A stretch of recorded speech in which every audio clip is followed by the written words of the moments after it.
اللہ تعالیٰ اور اللہ والوں سے محبت. دیکھو بخاری شریف میں سید الانبیاء صلی اللہ علیہ وسلم نے اللہ تعالیٰ کے محبوب بندوں کی محبت مانگی. اللہم انی اسألک حبک وحب من یحبک. اس لیے اللہ والوں کی محبت کو اپنا ہے سرمایہ سمجھو. ممکن ہے کہ ان کی محبت ہی سے بخشش ہو جائے. اپنے اعمال میں تو فیہ نظر لگ جائے گا. سمجھا نہیں؟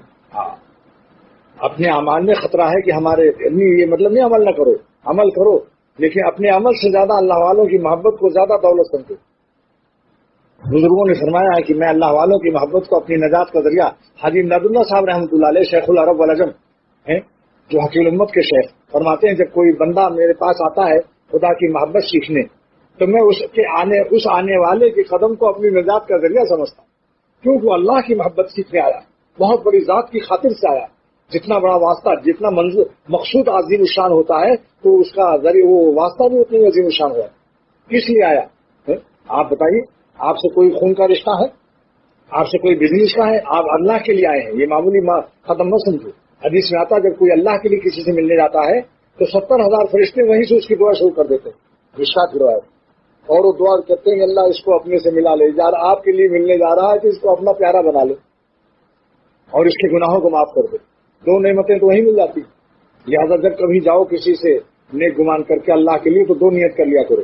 یا اللہ 70,000 فرشتوں کی دعا میرے ساتھ شامل کر دے جیسا کہ تیرے نبی نے بشارت دی صلی اللہ علیہ وسلم نے. اور دو دعا دیتے ہیں، مغفرت مانگتے ہیں، یستغفرون یصلون علیہ یعنی یستغفرون له، اور یہ کہ انہ وصل عقیقہ فصل ہو، یہ آپ کے لیے مل رہا ہے، اس کو اپنا وصل قرب دے دیجیے. کتنا بڑا انعام.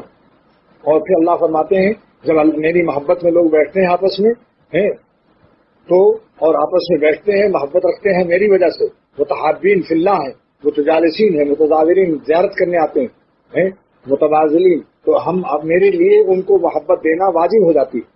وجبت محبتی مشکات کی حدیث. اللہ تعالیٰ فرماتے ہیں میرے ذمے ان بندوں کو محبت عطا کرنا واجب ہو جاتا ہے جو میری محبت میں آپس میں کسی سے ملتے ہیں.